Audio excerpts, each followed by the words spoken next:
सखी कि इस कुंज में रंगीली होली है। क्या सुंदर आपने निरूपण किया। आज रंगीली होली है, रंगीली कुंज में आज रंगीली होली।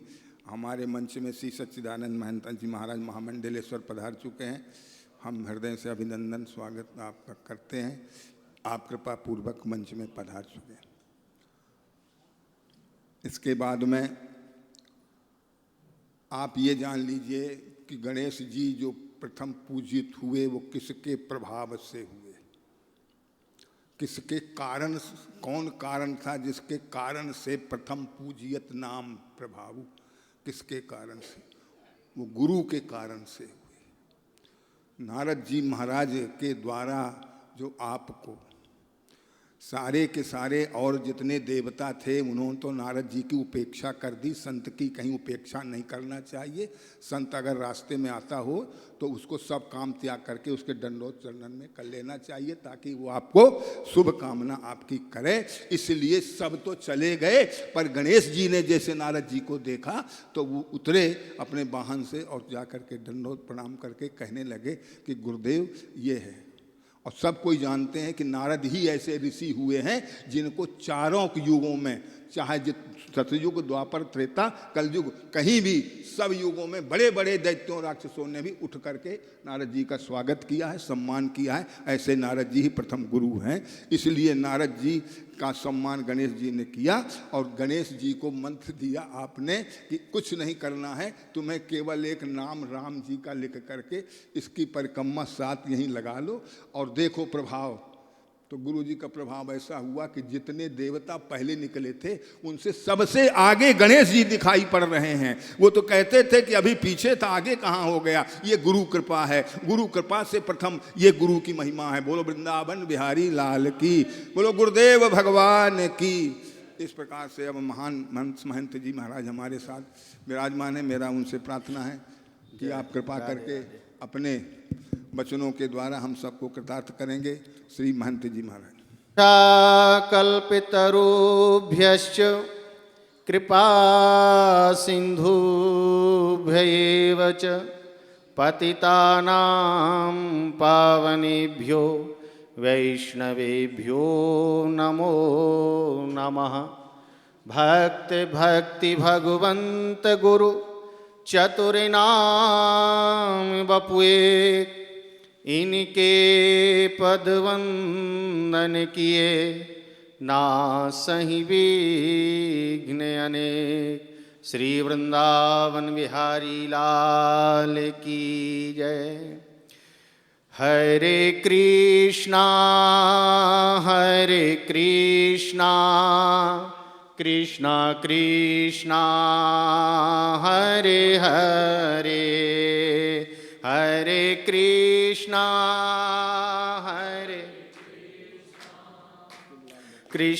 कृष्णा हरे हरे, हरे रामा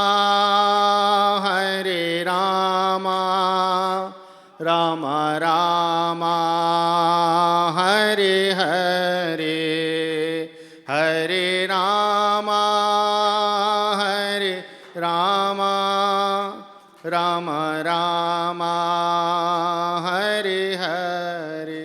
श्री वृंदावन बिहारी लाल की, भक्त वत्सल भगवान की। मंचस्थ विराजमान सभी विद्वज्जन, गुरुजन, संतजन, आज यह दिव्य रंगीली महोत्सव महाप्रभु श्री चैतन्य महाप्रभु जी का दिव्य जन्मोत्सव और गुरु तत्व की चर्चा, राम नाम की महिमा। अब राम नाम की महिमा तो क्या कहें, राम ना सकई नाम गुण गाई।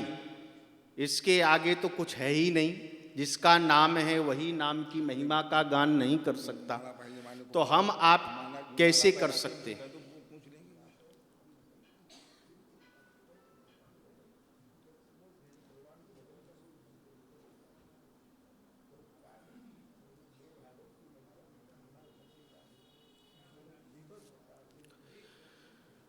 राधे राधे।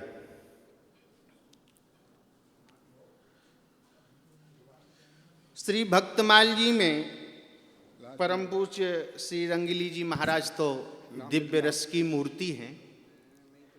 वहाँ पर शब्द आया है, रंगीली शब्द ही आया है। हाँ, हरिचरण दास जो मोहल रसिक रंगीलो, वहाँ पर शब्द रंगीली शब्द आया। 60 बनवारी, उसमें एक चरित्र दिया है।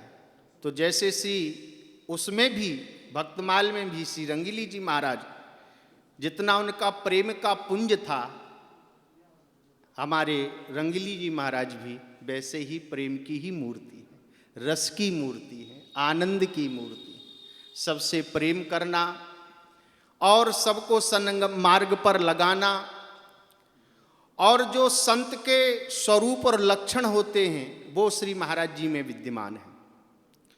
दिव्य उत्सव, ये 33वां उत्सव चल रहा है। बड़ा दिव्य उत्सव प्रत्येक वर्ष की भांति इस वर्ष भी मनाया जा रहा है। सब विद्युत जन संत लोग आते हैं, समाज गायन होता है, हरि नाम होता है, संत सेवा होती है, पद गायन होता है। आज भी समाज गायन था, संत सेवा थी, और अब विद्युत गोष्ठी है। जबकि महाराज जी का स्वास्थ्य ठीक नहीं है, बीच में 1-2 बार दर्शन करने के लिए आए। महाराज जी अस्वस्थ अवस्था में हैं, वैसे शरीर उनका उतना भी ठीक नहीं है, और बीच में तो जो ज़्यादा ही स्थिति खराब हो गई थी। फिर भी ये भगवान की ही कृपा है, ये राधा रानी की कृपा, प्रत्यक्ष कृपा है कि ज़्यादा समय ना लेकर भगवान ने थोड़े समय में ही ठीक कर दिया, 2 महीने में ठीक कर दिया। कोई भी ऐसा पेशेंट, कहीं भी कोई डॉक्टर भी बोलता है तो सालों लग जाते हैं, सालों। लेकिन राधा रानी ने कहा नहीं नहीं नहीं, जो बाहर से प्रेमी आएंगे, जो बाहर से वृंदावन का रस लेने वाले आएंगे, होली खेलने वाले आएंगे, इसमें सम्मिलित होने आएंगे, तो फिर उत्सव का आनंद कैसे रहेगा। और उत्सव बिना आनंद के होता नहीं, और उत्सव में उत्साह ना हो तो फिर वो आनंद खत्म हो जाता है। इसलिए भगवान श्री राधा रानी ने, राधा गोविंद ने ऐसी कृपा की, महाराज जी को स्वस्थ कर दिया, और हम सब लोग आज उन्हीं की ही, ठाकुर जी की कृपा से इतना दिव्य उत्सव महोत्सव का आनंद ले रहे हैं। महाराज जी भी बड़े प्रेम से विराजमान रहे, तो फिर में भी आ जाएंगे थोड़ी देर में, तो वो भी फिर विराजमान होंगे, हाँ आने ही वाले हैं। तो प्रभु कृपा से, ठाकुर जी कृपा से ये प्रत्यक्ष प्रमाण है, ये वृंदावन का रस और वृंदावन की महिमा का प्रत्यक्ष प्रमाण है, संत कृपा का प्रत्यक्ष प्रमाण है, और हरि नाम का। और सब जगह तो मंत्र ही होते हैं। हमारे चैतन्य महाप्रभु जी ने तो महामंत्र दिया, और महामंत्र जो जपत महेशु काशी मुक्ति हेतु उपदेश है, वही महामंत्र है। महामंत्रों में भेद कर सकते हैं अपने अपने संप्रदाय के अनुसार, लेकिन हम ऐसा नहीं मानते हैं। हलवाई की दुकान पर जाओगे तो क्या मांगोगे? रसगुल्ला मांगोगे, कोई राजभोग मांगेगा, कोई जलेबी मांगेगा, कोई कुछ मांगेगा, लेकिन उसमें मांगने के आइटम अलग हैं, बनाने वाला एक ही कारीगर है, बनने वाला कढ़ाई आदि सब चीज भी एक ही है, एक जगह ही मिल रहा है, बस उसमें कॉमन चीज मीठा है जो सब में है, और बिना मीठे के मीठा होता नहीं है। तो बिना नाम के कोई नाम होता ही नहीं है। हर जगह राम है, हर जगह कृष्ण है, हर जगह गोविंद है, तो अंतर क्यों? अपने अपने अनुसार, स्वादानुसार आप अपना भोजन लेते हैं, स्वादानुसार अपना भजन करो, उसमें क्या अंतर पड़ता है? कोई राम को जपता है तो कोई कृष्ण को जपता है। तो जहाँ भेद हो वो भक्ति नहीं, जो भेद को मिटाए वही भक्ति होती है, वही प्रेम होता है। इस प्रकार से नाम की महिमा तो ऐसी, जैसी महाप्रभु जी ने सब मंत्र हैं, महाप्रभु जी ने महामंत्र दिया। आज जो श्री भक्तमाल जी में कहा गया है, 10 दिशाओं में विस्तार किया चैतन्य महाप्रभु जी ने, एक दिशा में नहीं, सभी दिशाओं में, 10 दिशाओं में। और आज भी वर्तमान समय में आप देखो, यत्र तत्र सर्वत्र, देश में तो जो हो रहा है वो हो ही रहा है। ये तो भारत भूमि है, भारत खंडे है, यहाँ पे गंगा यमुना सरस्वती विद्यमान है, रामकृष्ण का अवतार है। भारत में भगवान का नाम नहीं होगा तो कहाँ होगा? लेकिन जहाँ कोई पहुँच नहीं सकता उस विदेश में भी हरि नाम की ध्वनि छाई रहती है और हरि बोल करते रहते हैं, हरे कृष्णा करते रहते हैं और देखने को मिलता भी है। और इधर से भी लोग जा कर प्रचार भी करते हैं, वहाँ के लोग भी जुड़ रहे हैं। ये किसका प्रभाव है? ये नाम का ही तो प्रभाव है, व्यक्ति का प्रभाव है क्या?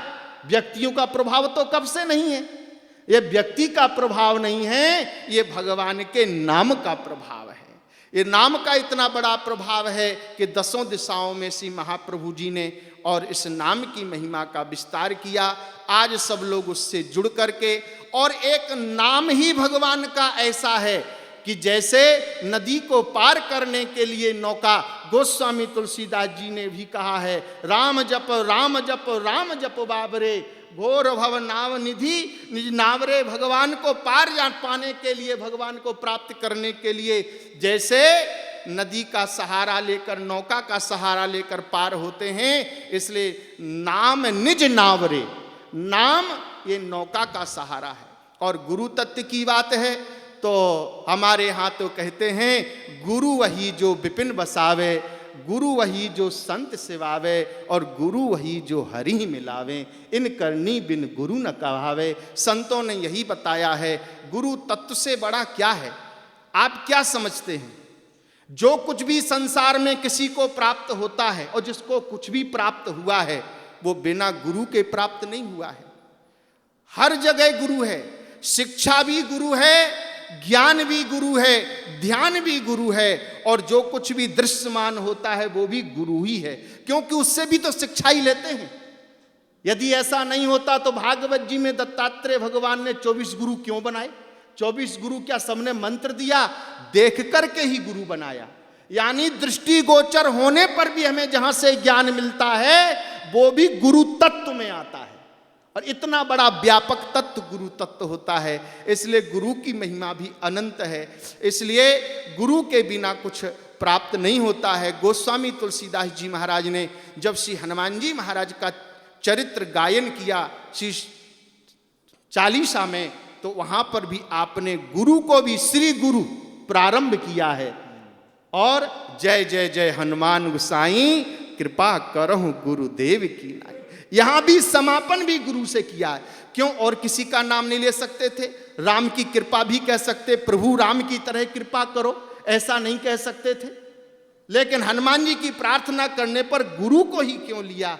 क्यों? क्योंकि गुरु आपका अंदर और बाहर से नहीं देखते हैं, वो केवल कृपा देखते हैं। यदि कृपा नहीं देखते तो जगाई मधाई जैसा भक्त कभी बन नहीं पाता। यदि कृपा नहीं देखते तो संत लोग अजामिल पर कृपा नहीं करते तो आज अजामिल का चरित्र कोई गाता नहीं। ये संत क्या है? ये गुरु तत्व ही तो है। इन गुरु कृपा से, संत कृपा से, भगवत कृपा से इतना सुंदर 33वां उत्सव। ज़्यादा समय ना ले तो ये संत लोग बहुत हैं, क्योंकि प्रवचन नहीं करना है, यहाँ तक केवल थोड़ा वक्तव्य ही करना है। और यथामति यथा समय अपनी वाणी को समाप्त करते हुए श्री वृंदावन बिहारी लाल की